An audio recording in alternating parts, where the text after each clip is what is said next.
Boa noite, igreja. Boa noite, meus queridos. Graça e paz a todos vocês. Eu estava pensando agora em vocês, falando, Senhor, como é gostoso falar para homens, mulheres que estão envolvidos com o maior e mais fascinante projeto da terra, que é a plantação do reino de Deus, a igreja do Senhor Jesus. E eu estou envolvido com a igreja desde que eu converti, né? Envolvido mesmo. Eu nasci na igreja que fez muito cedo eu entender o sacerdócio cristão, e a gente foi envolvido, e eu me envolvi tanto que chegou um momento que não tinha como fazer outra coisa. Até minha própria liderança pediu, né, para a gente participar de forma mais integral. E eu sou apaixonado por igreja. Costumo dizer que um dos turismos que eu mais gosto de fazer é conhecer a igreja. E meus filhos, no início, não entendiam que até de férias eu fazia questão. Nós temos que procurar uma igreja aqui nessa cidade, nesse lugar, para congregar. E além de congregar, aprender, tirar foto, olhar. Eu sou muito urubu servador. Eu fico urubu servando tudo, né? Eu acredito que quem quer crescer como igreja tem que aprender com igrejas que crescem. E então nós estamos muito felizes. Já faz, ano que vem vai fazer 40 anos que eu estou seguindo Jesus. E quanto mais o tempo passa, mais eu me envolvo com a igreja, né? Hoje estamos ali em São Paulo com o pastor Eibe, vivendo um tempo muito glorioso, muito gostoso, de ver igrejas novas sendo começadas. Sou apaixonado por começar a igreja. Semana passada eu estava ali no estado de Santa Catarina, olhando nossas igrejas, pregando. Fizemos uma imersão igual essa, de líderes, ensinando sobre como fazer a igreja cumprir o papel, o propósito dela. Às vezes, no corre-corre, a gente esquece qual o propósito da igreja, qual a razão que nós existimos, por que Jesus estabeleceu a igreja e por que Ele disse que vai edificá-la. E nós temos que nos alinhar com esse propósito, porque quanto mais a gente se alinha com o propósito, mais a igreja se torna realmente relevante e importante. Eu queria, baseado no que eu tenho conversado com o pastor Bruno, quero agradecer mais uma vez o convite, o carinho, a confiança. E essa igreja é uma igreja que me inspira, esse ministério, um ministério que me inspira. O pastor Bruno está sempre pensando em vocês, promovendo evento para vocês. Eu acho isso fenomenal.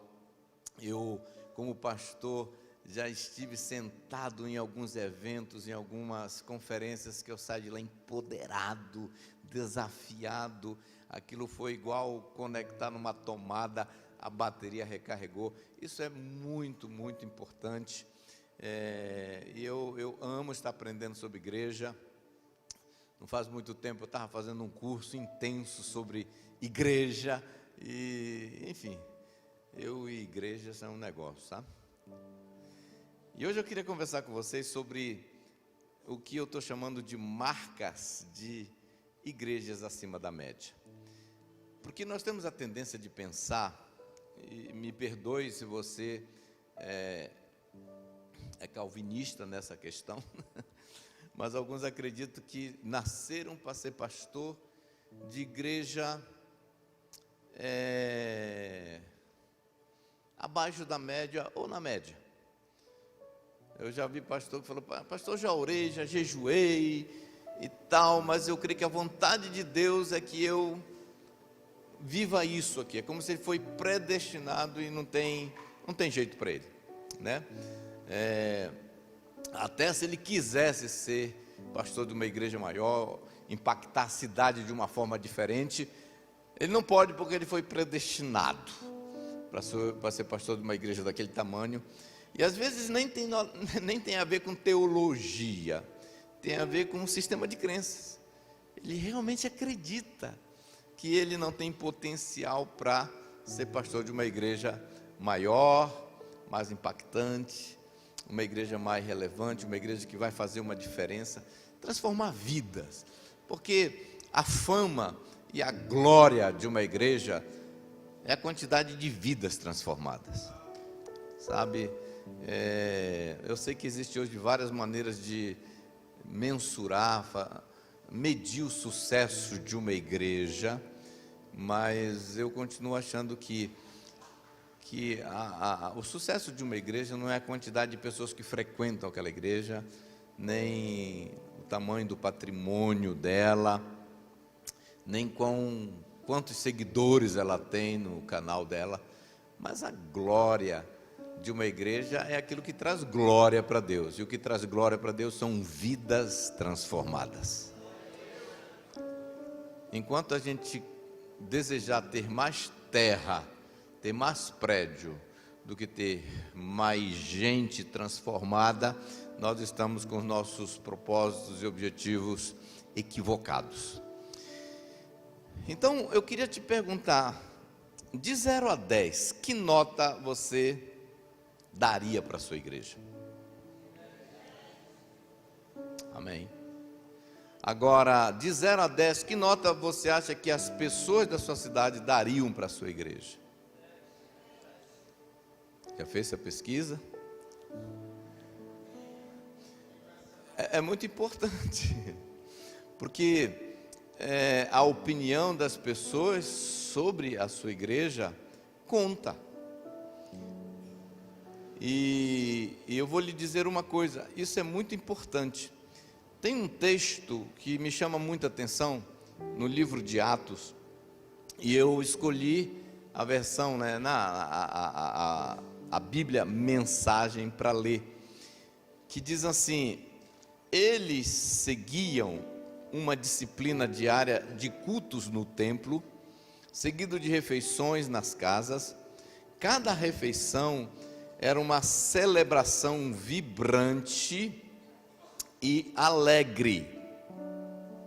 Cada celebração era uma celebração vibrante e alegre, com muito louvor a Deus. Eu gosto dessa frase aqui: o povo da cidade apreciava o que via, e todos os dias o número deles aumentava, e Deus acrescentava os que iam sendo salvos.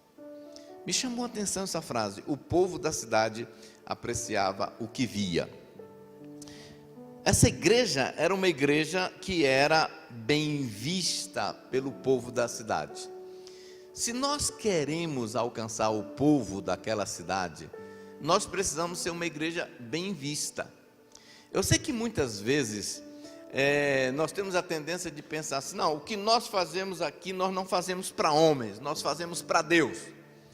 O importante é Deus estar satisfeito com o nosso culto. A opinião das pessoas não importa. Mas deixa eu te dizer uma coisa: a opinião de Deus sobre o seu culto é se seu culto está alcançando pessoas, se sua reunião, se sua igreja está alcançando pessoas. Porque o que importa para Deus são as pessoas. Só tem uma razão pela qual ele morreu: pelas pessoas. Só tem uma coisa que ele vem buscar aqui, que vai arrebatar, que vai subir. Não é microfone, não é prédio, não é carro, não é patrimônio, não é som, é gente. Então, até o nosso culto, às vezes, fala assim: não, o nosso culto é para Deus. E a gente acha que Deus está satisfeito. A gente pensa que o nosso culto é maravilhoso, mas quando você vai para Isaías, você descobre que Deus estava com vontade de fechar aquele culto, falando fechado para balanço. Ele não gostava do culto. E olha, eu vou te dizer uma coisa: quando Deus não gosta do culto, com certeza o povo também não. Por isso nós temos que rever isso.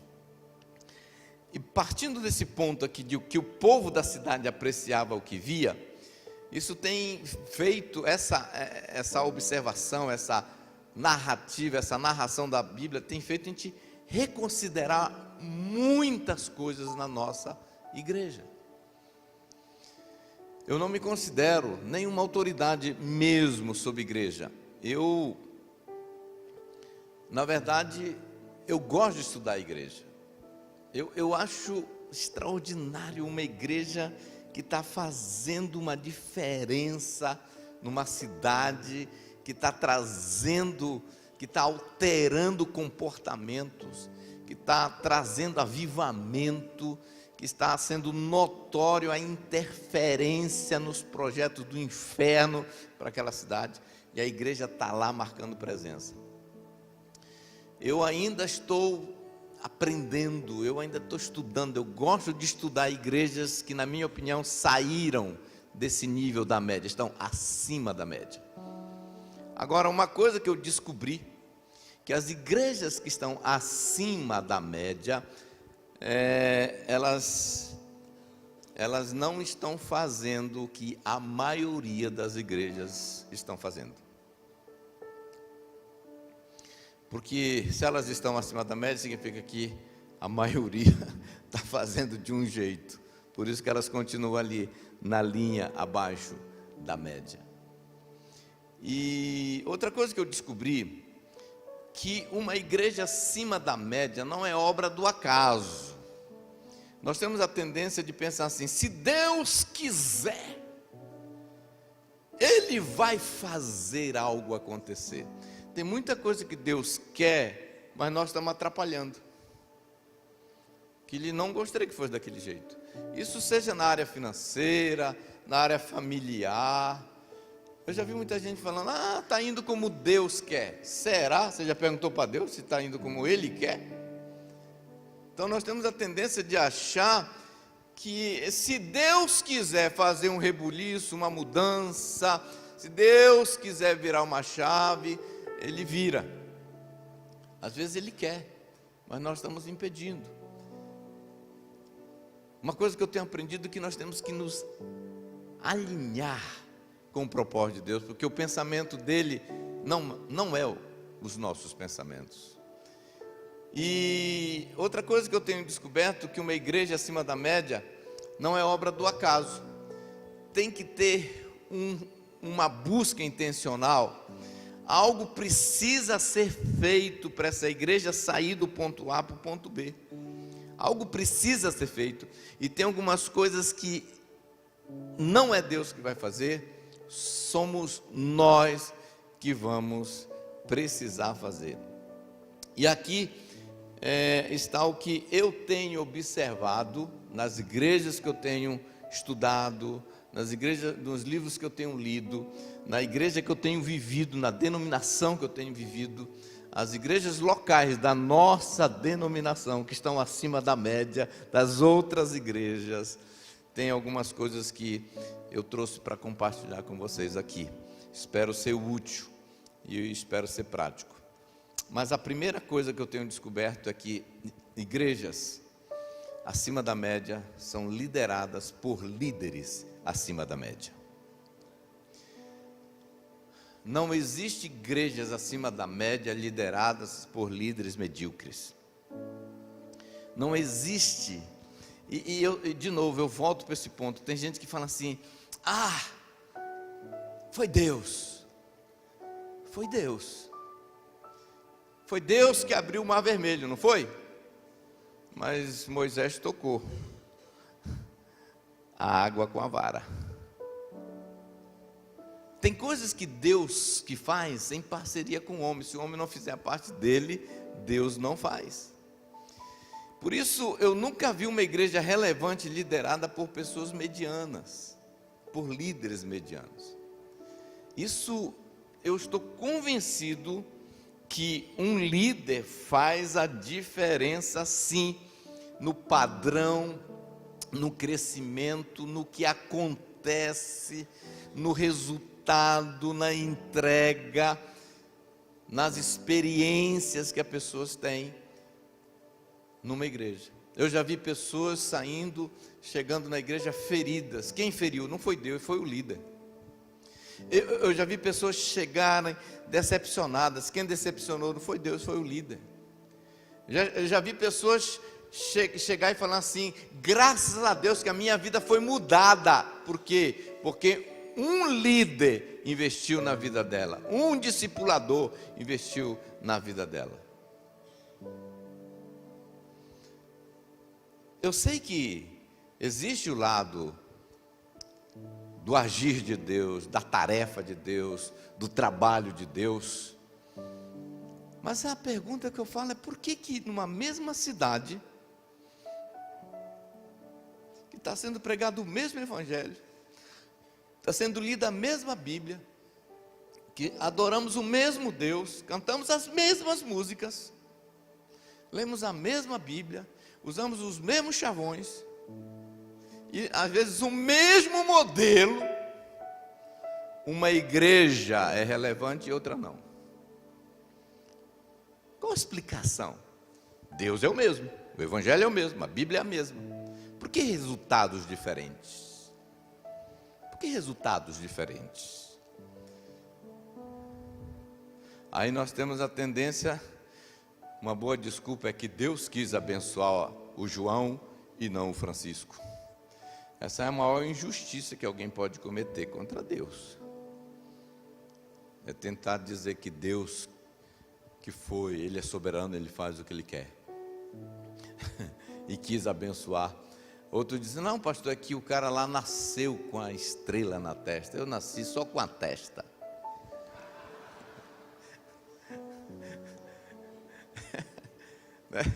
Mas não é isso. Sempre onde há uma igreja que está fazendo diferença, impactando a sua comunidade, vamos encontrar uma liderança com perfil diferenciado de nobreza, de santidade, de ousadia, de criatividade, de conhecimento, de abertura para a mudança, de gentileza, e eu poderia passar a noite aqui falando de uma lista. E com certeza a graça de Deus, com certeza o favor de Deus, com certeza a bênção de Deus. O grande problema é que a graça de Deus está sobre o preguiçoso e o trabalhador, o esforçado e o relapso. Agora, a graça de Deus mais preguiça é igual um resultado. Graça de Deus mais trabalho no duro é igual outro resultado. Está explicado? É mais ou menos isso. Graça de Deus mais criatividade entrega um resultado. Graça de Deus mais nenhuma criatividade entrega outro resultado. Mas que eu estudo os líderes que fizeram diferença de forma permanente, porque tem gente que fala: ah, pastor, mas eu vi a igreja do cara sair de 100 para 2.000, mas de repente desabou. Eu não estou falando desses casos. Eu estou falando de líderes que fizeram a diferença de forma permanente. Eu identifico as mesmas características, as mesmas atitudes na vida desses líderes. Não é por um acaso. E aqui estão algumas delas. Esses líderes que fizeram a diferença, eles são íntimos com o Espírito Santo. Eles buscam ouvir a voz do Espírito Santo. Cara, isso aqui é a grande sacada do ministério. Hoje, quem tem essa habilidade de ouvir a voz, o que o Espírito está dizendo, qual é o comando do Espírito, ele sai na frente. O Espírito Santo dá cola. O Espírito Santo está enxergando lá na frente, que nem um GPS, lá em cima está vendo lá seu destino, você ainda está aqui, 100 quilômetros longe do seu destino, mas ele está vendo seu destino. Ele sabe de tudo. Outra, são ousados e corajosos. Eu não conheço nenhuma igreja relevante acima da média que não é liderado por alguém ousado e corajoso, raçudo. Ou vai, ou racha, ou então estoura a tampa da caixa. A ideia, meu irmão, pode vir quente que eu estou fervendo. Outra coisa, são líderes que sabem o que querem e para onde vão. tem propósitos definidos, tem atitude determinada. Às vezes a gente encontra com um pastor que uma hora ele quer uma coisa, depois ele quer outra coisa, uma hora ele acha que o chamado dele é para outra cidade, outra para outra cidade, uma hora é um modelo, outra hora não é outro, não estou em modelo nenhum. Qual é o teu modelo? Eu estou sem modelo. Sabe o que é? Outra coisa que eu aprendi com esses líderes são características e atitudes comuns em líderes de igrejas relevantes e acima da média. Eles são mentoreados por alguém que os inspira. É um tipo de personal trainer. Como isso acontece? Se é uma vez por mês, uma vez por ano, se é através de um livro, se é indo em conferência, se é... não sei. Se o cara é assinante dos livros, não sei, mas ele tem um mentor ou mentores na vida deles. Ele não é um cara isolado, que vive numa bolha, achando que o Espírito Santo não vai falar com ele de outra forma a não ser ele e o Espírito Santo somente. Outra coisa que eu vejo nesses líderes que é muito comum, eles sabem comunicar, eles sabem vender o peixe, eles sabem falar. E eu costumo dizer o seguinte: é só olhar a história de Moisés. E eu falo assim, se não sabe falar, então contrata um Arão para falar para você. Mas você tem que saber chegar na frente do povo e vender seu peixe. Sabe motivar. Sabe, igual Neemias, que chega num lugar que está derrotado, os muros queimados, o monturo, caos total. Mas o cara entra e de repente ele consegue despertar aqueles camponeses fracos e com mentalidade de derrotados em construtores de muros. E em 50 dias ele faz uma obra extraordinária. Isso é ser líder. Liderança é saber mover pessoas do ponto A para o ponto B.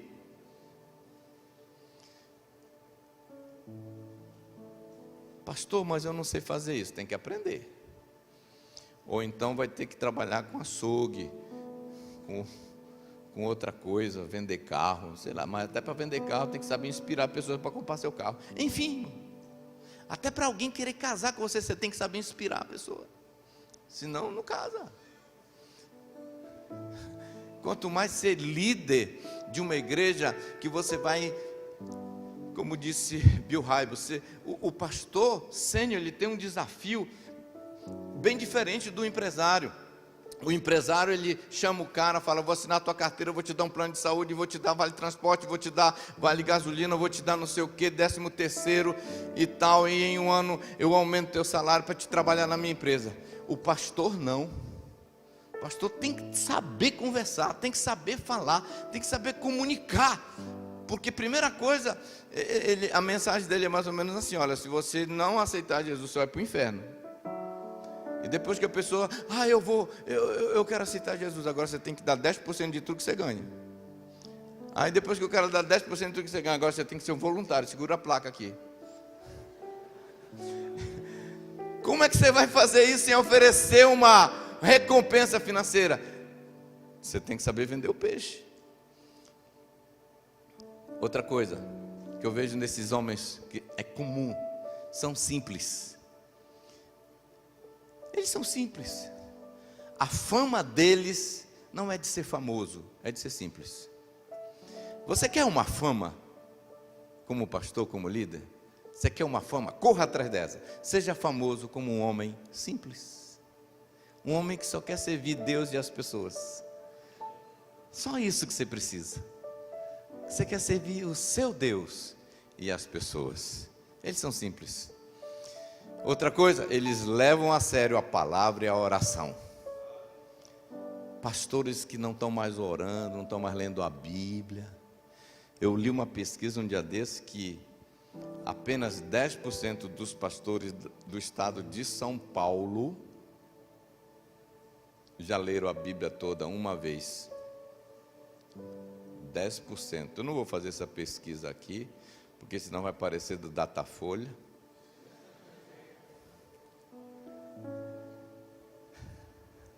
Esses dias o pastor Ibe estava conversando com o nosso staff. E ele falou 4 coisas só. Ele falou, só peço 4 coisas do staff. Só 4 coisas do staff. O pastor Ibe chega e pede 4 coisas do staff. Uma delas é, não negocie seu tempo a sós com Deus. Não negocie. Não negocie. Não negocie seu tempo a sós com Deus. Não negocie. Outra coisa, os líderes de igrejas acima da média, eles sabem lidar com problemas difíceis. Se você não gosta de problema, só tem um jeito. Você fala, Senhor, usa a Covid para me levar? Por quê?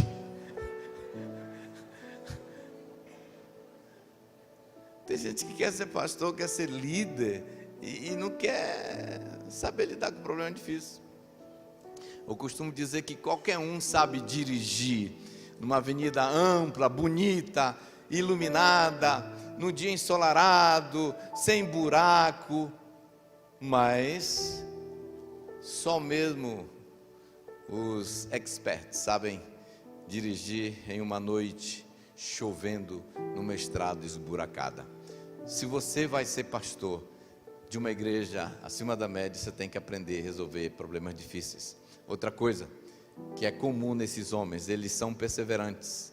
Eles aprenderam que um dos segredos de chegar lá é perseverar. Você sabe qual é a recompensa da insistência? É que você chega. Outra, nunca param de aprender. Pessoas que param de aprender, já diz o pastor Ebe, quem para de aprender começa a morrer, porque para de crescer. Ler e estudar faz parte das suas principais atividades. Então, primeira coisa que eu queria te dizer hoje é que igrejas acima da média são lideradas por líderes acima da média. A segunda coisa que eu queria te dizer é que igrejas acima da média são lideradas por pessoas que buscam atualizações constantes. Gente, nós temos que entender que as coisas estão mudando. Não tem como continuar no século passado. Todo mundo admira John Wesley e o avivamento que Deus usou ele para produzir. Ele cooperou com Deus. Naquela época ele saía de cavalo para pregar o evangelho. A gente não precisa falar, tenho que continuar saindo de cavalo. Tem gente que tem dificuldade com mudanças. Não, mas púlpito de acrílico, pastor, não pode. Tem que ser aquele de 2 metros, de madeira maciça, esculpida, a logotipo da igreja. E a gente começa a ficar na poeira, porque a sociedade muda, o Espírito Santo tem estratégias diferentes, né? A gente não quer adequar a nossa pregação. Eu costumo dizer, em nenhum lugar na Bíblia diz que você tem que mudar o conteúdo. Você pode mudar a embalagem, tá? Não podemos ser uma igreja maisena, que a embalagem é a mesma. Eu nem tinha nascido e eu acho que a mamãe também não, desde que a maisena vem naquela caixa amarela.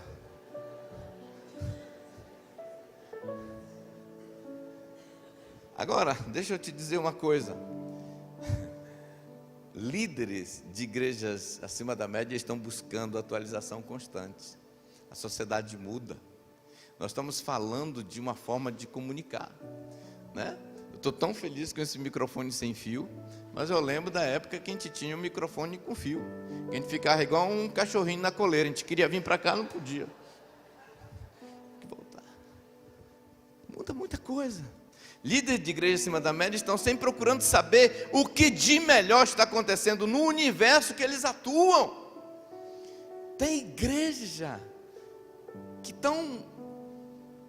que estão experimentando algumas coisas que a gente não pode ignorar. Quando nós chegamos em São Paulo, o Ebe disse assim: nós não vamos começar célula, nós não vamos começar culto, vai ser um tempo sabático para todo mundo, e vamos conhecer a cidade, a cultura da cidade, como as igrejas operam, vamos conhecer as igrejas, vamos visitar a igreja. Ele falou: podem ir para as igrejas que vocês quiserem, vão aprender especialmente com aquelas que estão crescendo, saber o que estão fazendo e está dando certo. Eu sei que hoje tem pastor que tem medo que seus membros vão para outra igreja. O Ebe nunca teve medo, falou: vão. Na Hillsong nós perdemos as contas de quantas vezes nós fomos, um monte, inclusive junto com o Ebe, só para ficar observando e estudando como aquela igreja. Falamos: pastor, mas você não tem medo que seus membros gostem mais da Hillsong? Falou: se realmente você não tem certeza que seus membros, não leve, mas se você tem segurança na sua liderança, você pode sim, se você quiser, levar o povo para aprender. E nós vamos aprender. Os líderes de igreja acima da média recusam-se ficar por fora e de fora. Eles querem estar envolvidos naquilo que está acontecendo. Líderes de igreja acima da média entendem que toda igreja relevante é uma igreja em movimento. Eu estou 40 anos na mesma igreja. Desculpa, tá, irmãos? Eu sei que eu tenho que pedir perdão, porque hoje a moda é mudar de igreja. Eu estou vendo o dia que ficar na mesma igreja é pecado. Eu estou na mesma igreja, tenho os mesmos líderes, acredite se quiser. Uma vez um cara falou assim: como é que você aguenta isso? Eu falo: pergunta como eles me aguentam, né? Mas por que eu estou dizendo isso? Quando eu me entreguei minha vida para Jesus, muitos anos atrás, lá na cidade de Santarém, um garoto de 17 anos, o nome da nossa igreja chamava-se Igreja Evangélica Nazareno. Depois todo mundo chegou à conclusão que era melhor chamar de Igreja da Paz. Agora ela espalhou para muitos países e outras nações, ficou meio complicado. Lá na Venezuela era lá Igreja de la Internacional de la Paz. Lá no Japão ficou muito complicado, porque assim, ficou. Então nós chegamos à conclusão de que o melhor nome internacionalmente seria Paz Church. E eu brinco, a igreja pode até mudar de nome, mas eu não mudo de igreja. O que eu quero dizer com isso? Nós estamos em movimento, nós estamos sensíveis. A gente saiu do Brasil com todo carinho. Não dá para fundar uma igreja na Bolívia, me perdoe, Brasil para Cristo, não dá. É na Bolívia. O mínimo deveria ser a Bolívia para Cristo. Você está entendendo? Agora, nós temos que, entendeu? Vocês estão vendo o que eu quero dizer, né? Toda igreja que para no tempo, na verdade, não para, regride. Aí nós fomos olhar, gente, nós fomos numa igreja que quando nós resolvemos sair, o culto já estava indo para 3h20. Falando: vamos embora, o pastor da nem pregou. Cara, se um cara que ama a igreja, é pastor ordenado, ora em línguas, crê no Espírito Santo, não aguentou 3h20, imagine o cara que é endemoniado,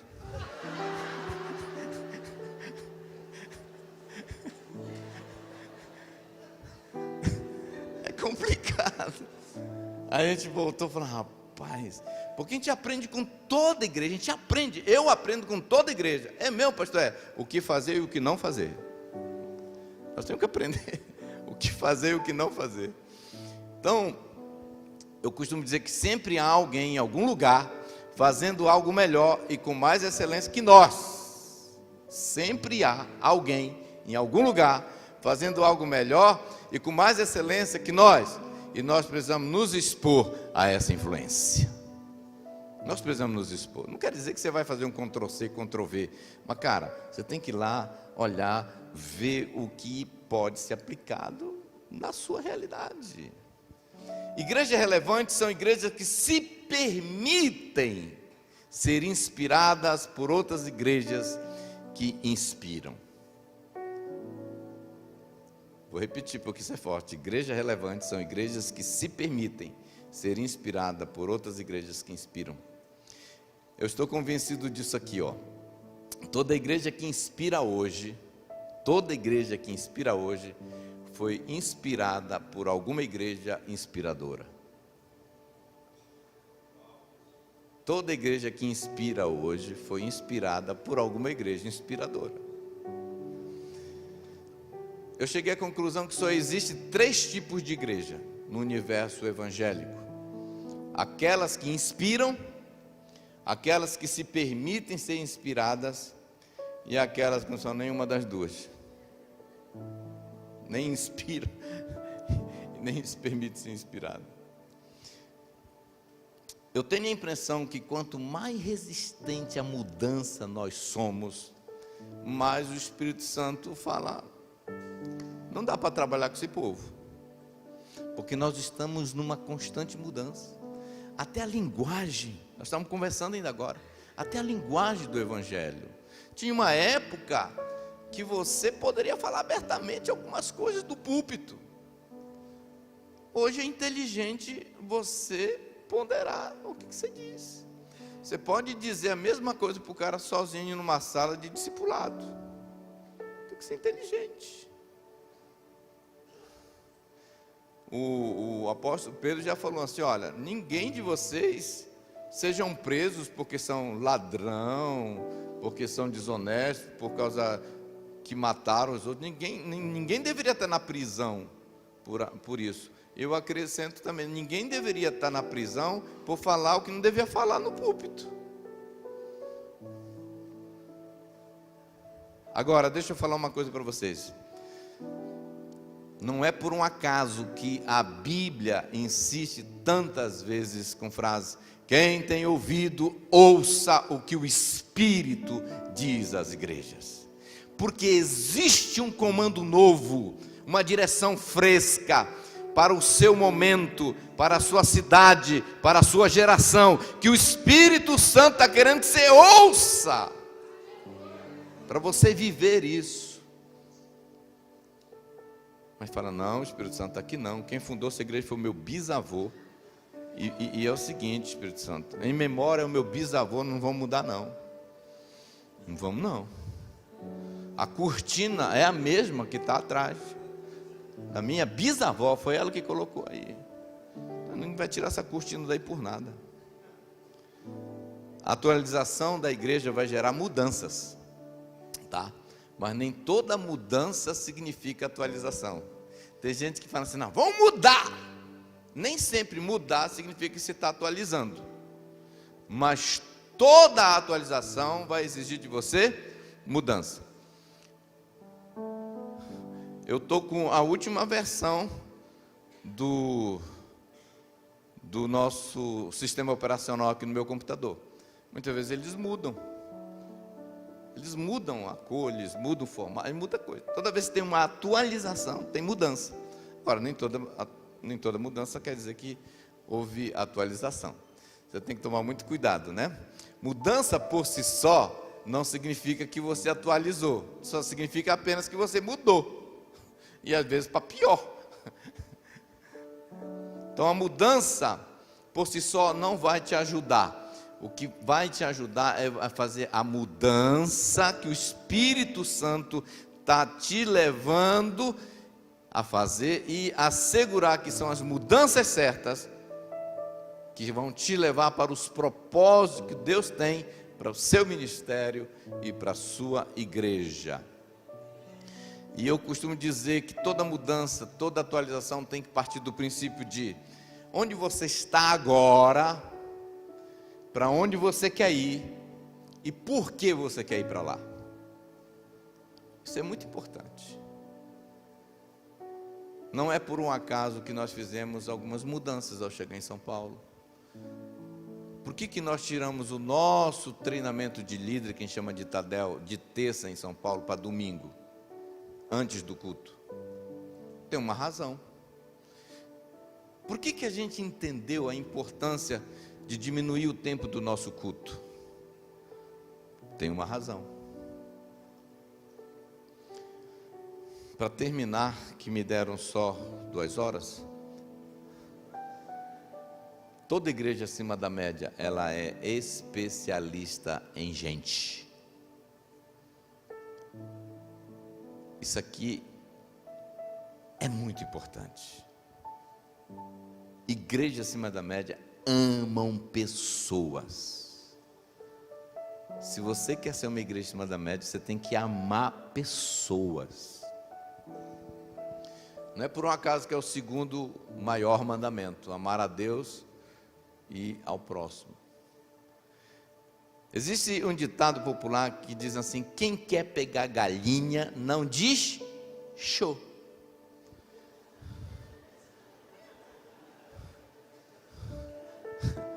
É a sabedoria filosófica do Tiririca.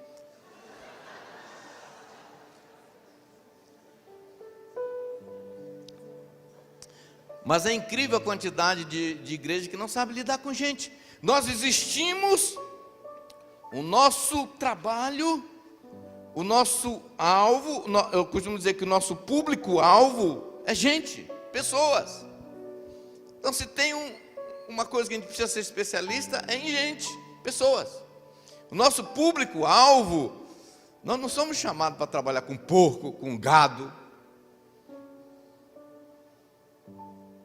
Nós somos chamados para trabalhar com gente, com seres humanos. Então, se nós existimos para alcançar pessoas, nós temos que saber alcançar pessoas. E nós temos que saber alcançar, e depois nós temos que saber fazer elas permanecerem alcançadas. Então esse é um desafio. Talvez um dos assuntos que nós mais conversamos com o nosso staff, com a nossa liderança, no nosso treinamento de liderança, um dos assuntos é sobre como tratar as pessoas, como lidar com as pessoas, como amar pessoas, como cuidar de pessoas. Porque nós não fomos chamados para mexer com parafuso, com pneu, com tinta. Nós fomos chamados para trabalhar com gente, pessoas.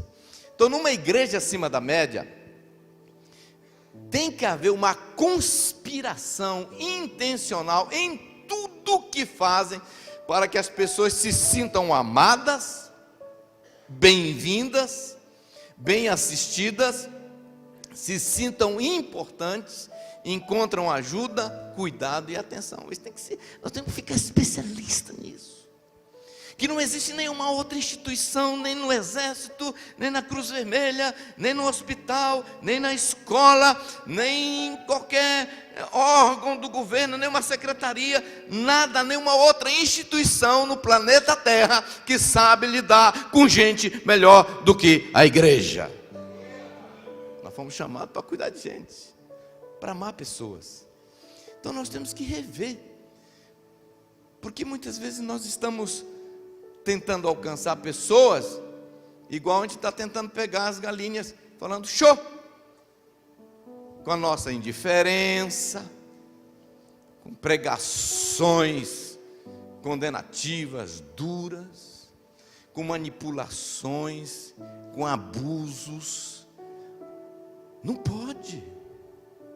Igreja acima da média, elas acreditam que a maior experiência que uma pessoa pode ter é a experiência de ser impactada pelo amor de Jesus. Essa é a maior experiência. A maior experiência que uma pessoa pode ter na igreja não é rolar, não é estribuchar, espumar o canto da boca, sapatear, orar em línguas 3 dias. Não. A maior experiência que alguém pode ter na igreja é a experiência do amor de Jesus. E como que Jesus vai amar as pessoas? Usando eu e você. Nós somos o corpo de Cristo. Ou seja, nós somos Jesus. Nós somos Jesus. Fala para a pessoa que está ao seu lado. Nós somos Jesus. Como é que as pessoas vão sentir o amor de Deus? Deixa eu falar uma coisa para vocês. Não contem para ninguém, mas o que tem chegado de gente ferida e machucada na nossa igreja em São Paulo, gente, não está no gibi. Você sabe qual é um dos comentários que eu mais ouço das pessoas falando? Muitas vezes com lágrimas. Eu não sabia que existia uma igreja igual vocês. Eu já passei por várias. Mas o amor de vocês nos constrange. Eu fico impressionado como eles ficam perplexos, boquiabertos. Porque quando termina o culto, a gente está lá no meio deles, conversando, abraçando, orando por eles. Eles falam: pastor, eu congreguei 10 anos numa igreja, eu não consegui falar uma vez com o meu pastor. E vocês são tão diferentes. Eu falei: olha, eu não sei ser diferente, porque é assim que a gente é. A gente não está esforçando, a gente só é. Igrejas relevantes se especializam em amar gente e valorizar pessoas. Nós estamos aqui por eles. Não tem como dizer show, não. Eu não posso usar o púlpito, que é minha ferramenta, o microfone, que é a minha ferramenta para atrair, para expelir. Eu tenho que ser coerente nisso. E tem que derramar da cabeça para baixo isso. Fala assim: pastor, eu não sei ser amoroso. Eu falei: eu também não sei. Mas tem alguém dentro de mim que é, e quando eu permito, ele manifesta. Ele manifesta.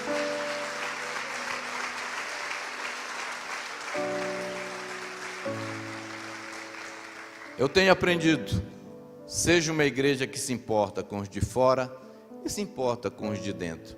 Porque tem gente que tem uma estratégia, eles são muito intencionais e consegue captar. A pessoa entra e fala: uau, que igreja maravilhosa. Um mês depois está decepcionado, porque não sabe manter. É igual um camarada que eu conheço, que ele sabe fazer amizade, mas perde tão rápido quanto faz. Muito se fala em fechar a porta de trás da igreja. Muito se fala porque entra pela frente e sai por trás. E muitas vezes eu já ouvi assim: a melhor estratégia para fechar a porta do fundo da igreja são os grupos pequenos, são as células. E eu falei isso várias vezes, mas sabe que eu cheguei à conclusão? Que não é não. Não é não. Porque eu tive célula na minha igreja, irmãos, que eu ganhava, eles perdiam. Eu ganhava, eles perdiam. Eu ganhava e eles perdiam. Chegou uma hora que eu falei: Senhor, eu devo continuar tendo célula, porque eles estão trabalhando na contramão comigo. Você sabe qual é a melhor estratégia para fechar a porta de trás? A melhor estratégia para fechar a porta de trás, a porta do fundo da igreja, é a estratégia do amor. Se você se tornar, se a sua igreja se tornar uma igreja amorosa, então não tem limites para vocês. A falta de amor, a indiferença, a palavra dura, a falta de cuidado, exploração, individualismo doentio, cada um por si, Deus por todos, tem sido as principais razões porque muitas pessoas não querem mais ir à igreja. Eu já ouvi pessoas falando: pastor, eu sou mais feliz não indo na igreja. É claro que estão equivocados, mas é que a experiência deles foi terrível. E eu vou lhe dizer uma boa notícia: a igreja que se especializar agora em ser uma igreja amorosa vai ser a igreja que vai pegar esse pessoal todo que está aí ferido e desigrejado. E eu já declaro que a sua igreja vai ser uma dessas igrejas. Vocês vão trazer esse povo.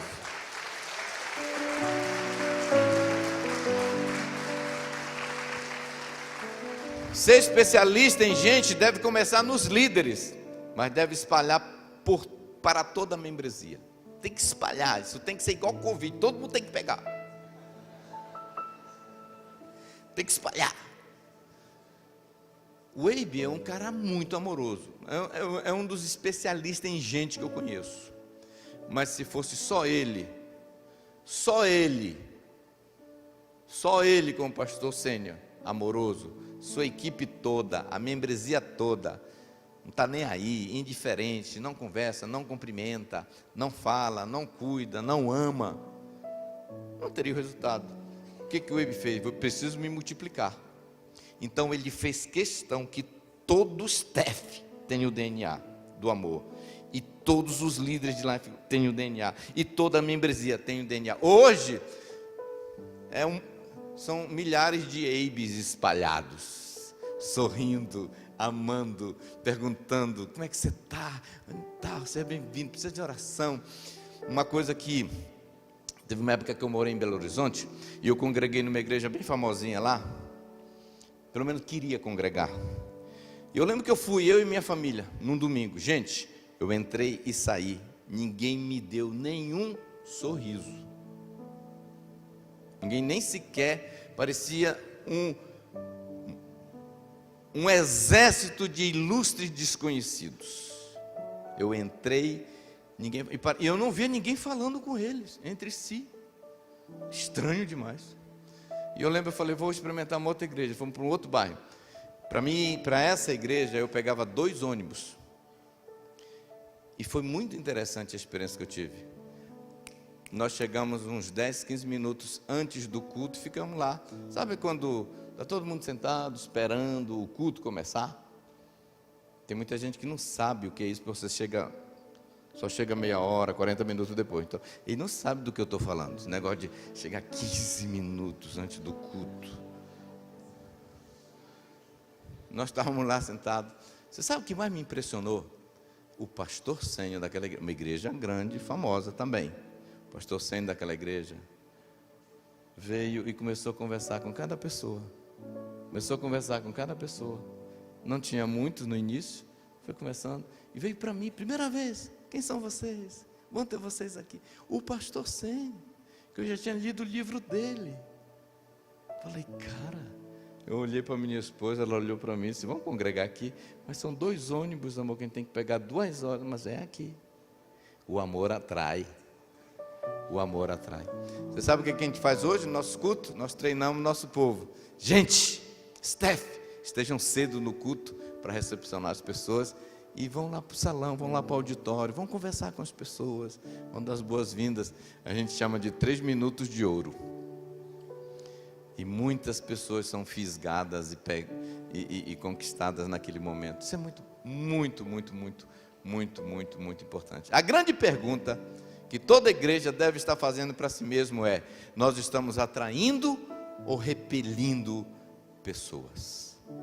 Pessoas abandonam igrejas por causa de pessoas.